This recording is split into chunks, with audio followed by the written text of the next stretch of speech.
Hi, welcome. Today we're going to be talking about habits, how to get them, how to keep them, and how to make sure they never go away again. So let's get into the first thing.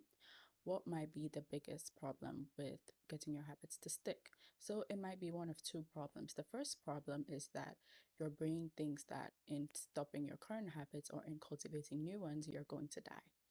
Literally, and we're going to break that down and I'll explain why that comes to be. But then the second thing might be, let's just talk about the first thing. We'll get to the second thing later.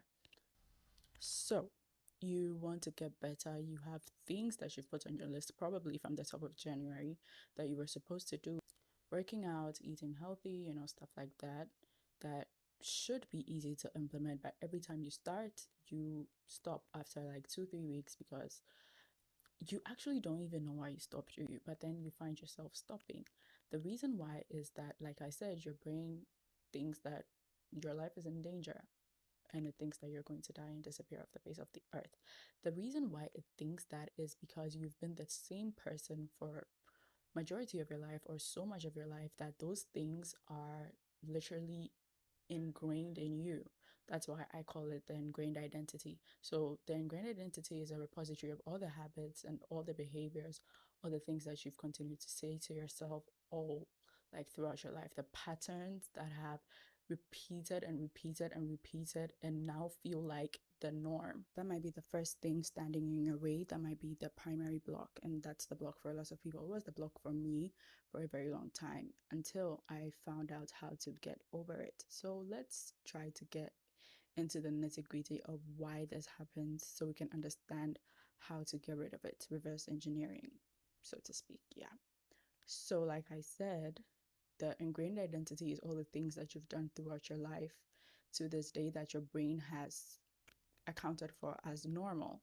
These are the things that you might not even be aware of because it's become so subconsciously tied innately to who you are that you can't even differentiate the difference anymore. By you, I mean your brain. Your brain can't tell the difference between the action or the thing and then you as a person. So I am lazy, which is what you tell yourself every day. Don't do that.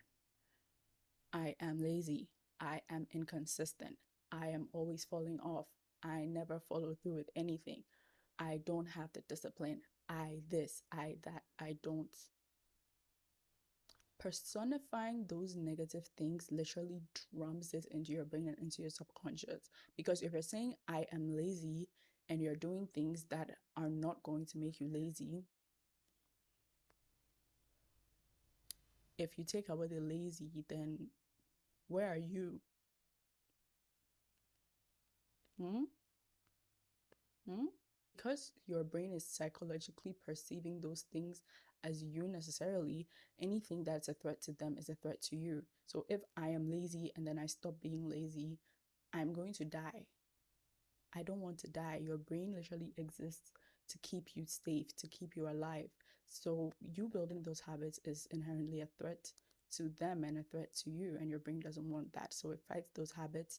And that's why every time you try to start something new that fights against the you that you've been for most of your life, your brain deploys tactics like laziness, like self-doubt, all of those things to make sure that you fall off the wagon. Now, onto the second possible issue, because sometimes it's not like you're necessarily struggling with your ingrained identity, but if you are, I will teach you how to get over it. Don't worry, baby. Calm down.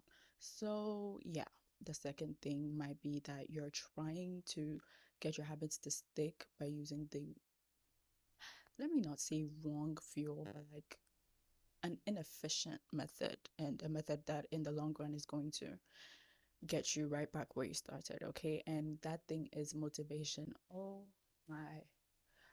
Every time I hear someone say, oh, you're not motivated enough, you need to be motivated enough to do this thing, and here is your motivation to a piece of my soul, a piece of my soul, it dies, okay? Motivation is for short bursts of energy. Motivation is it's like adrenaline. It can't keep you going long term. It's like physically impossible to get you the distance that you need to go, especially if this is a habit that you're trying to ingrain into your lifestyle. You can't be motivated 24/7. The motivation will go away. It's literally a chemical, it's linked to dopamine. Read into that more, but I'll get into a little bit of a brief explanation. The point is, no amount of motivation is going to get that habit to stick because you cannot be motivated your entire life. It's not possible. I'm sorry if I sound like a crazy person, but I just freaking hate this whole motivation thing. So, back to the motivation problem, okay? I mentioned dopamine, and that's the brain that your what? That's the chemical that your brain releases when you get motivated, okay? And dopamine spikes, like when you're watching those reels with the funk edits and all that, and then you're fired up and you're like, why am I like this? And you're like, I'm going to do it. I'm going to do it. Yeah, bro. Anyway, motivation gets spiked up in your brain. Is this still recording? Okay, we're good. So, yeah. But then most of the time, because of the way dopamine acts, your brain isn't necessarily excited for the thing it is that you're doing. It's just excited by the fact that you've never done this before. So, like working out, maybe you've not really tried that particular workout video, or you've not really tried working out in your life. You've never tried running, you've never tried whatever it is, just insert your situation as and when. Yeah, the thing is, as soon as your brain starts to get familiarized with it, what is happening today? As soon as your brain starts to get familiarized with the process and familiarized with the concept of whatever it is that you're going to do, and the novelty of that thing wears off, dopamine is no longer produced, and that motivation that you had is going to drop off. And because you were depending on that motivation to keep you going, and now it's not there, then the fall off happens and you're back where you started if you're lucky. And if you're not lucky, you're just like, I'm just never going to try again because every time I try, it doesn't work. It's not that it doesn't work, it's just that you're using the wrong, I don't like to say the word wrong, but it's wrong. You're using the wrong systems to try to get a particular result. It's just never going to work. And as someone who's tried and failed multiple times over the past 3 or 4 years to get some habits to stick, these are the steps that I took to make sure that every habit that I try to implement into my routine not only sticks, but it's one that I actually like doing. And it's one that I don't feel like it's a burden. And even if it is a burden, do it anyway because you're not doing it to do it. You're doing it because you're getting something at the end of it. And we can talk about that in another video. But for today, the first thing that you need to do is to know where you are. You need to do an audit. And I know you're sick and tired of hearing the word audit, but it really is important. Okay, so we're going to audit where you are in your life right now, habits wise. So what you're going to do is to study yourself in terms of your mindset, in terms of the stories that you're telling yourself, in terms of the narratives that you are accepting as true. I did this for 3 weeks, but you can do this for however long that you like. The longer you do it, the more information you're going to have, but you can do it for 1 week at the very least, but however long you want to do it, you can do that. So the process is that you're going to record all the personified thoughts that you have, the I am thoughts that we talked about in the beginning. You're going to try to record as many of them as you can. You can do this on a notepad. You can, I don't know how you're going to do it. I did it in a notebook. You don't have to do it in a notebook if you don't want to or if it's inconvenient for you. Record it however works best for you, but record it. Second thing that you're going to do is to identify the themes around the major themes that those stories circulate around. So mine was laziness. Oof, sorry. Mine was laziness. That was the first big thing that I found. Laziness was something that I had ingrained into my identity, and I was like, no, that's not going to fly this side, okay? So yeah, after you record all of them and then you get dominant themes, you're going to try to do things that actively fight against them. The one biggest thing that you can do is to verbally reject them every time you think it. So every time that I would think I am lazy, I would say out loud, no, I'm not lazy. I'm not lazy. Sometimes I may not follow through with the things that I'm supposed to do, but that does not make me lazy. It just means that I did not do that one thing. I work hard, I stick to my goals, I am committed to being better every day than I am. And it sounds silly and it might feel silly in the beginning, but it's very important that you do that. Science shows that the things that you speak really, really have an effect on what you think, and then those obviously have an effect on what you do. So it sounds woo woo, but it really isn't. Okay, it's important. By the way, I have a guide that you can use to get through all the steps that I'm going to be taking you through today. It's way more in depth. I know I ramble when I speak, so it might be a bit difficult to understand, but you can get my guide and everything will be a lot more easier to follow down there. So it's in the description and the pinned comment if you want to check that out. So the second thing that you need to do is get conviction.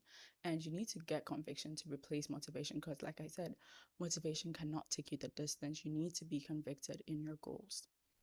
And I find conviction to be really, really relevant in this situation because two definitions for conviction, okay? One is a convict, obviously a legal conviction. You did something, they got you in jail, and now you don't really have control over your days, how your days go and what you do, blah, blah, blah. You don't really have the freedom to choose.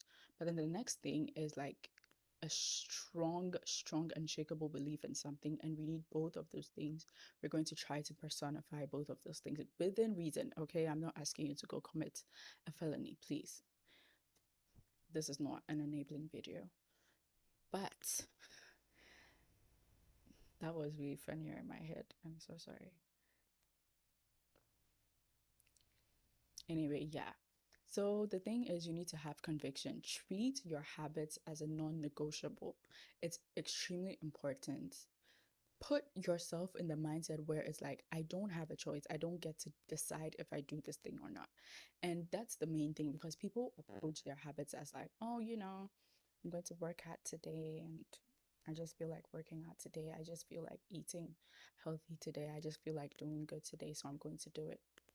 I don't feel like doing my yoga every day. I don't feel like stretching every day. I don't feel like walking every day. I take a 30 minutes walk to work every day. 30, 45 minutes walk to work every day. Sometimes the sun is beating down on me because I'm late.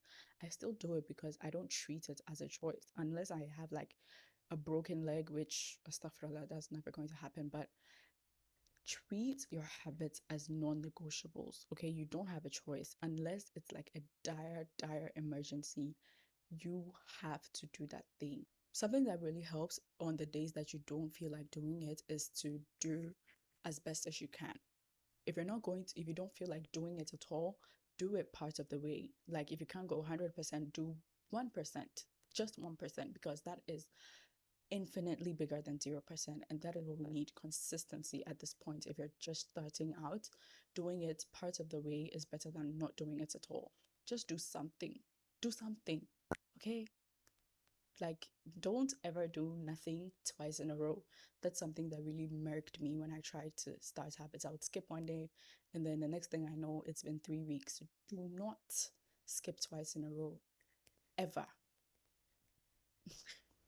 I sound like a doomsday preacher, but don't do that, okay? If you can't do it at all, if you're too tired to do it, just do part of the way. It's better than not doing anything at all. The last thing that you need to do is to make sure that the habits that you're trying to cultivate don't get boring, because that can be something that really fights against it, fights against you trying to get better.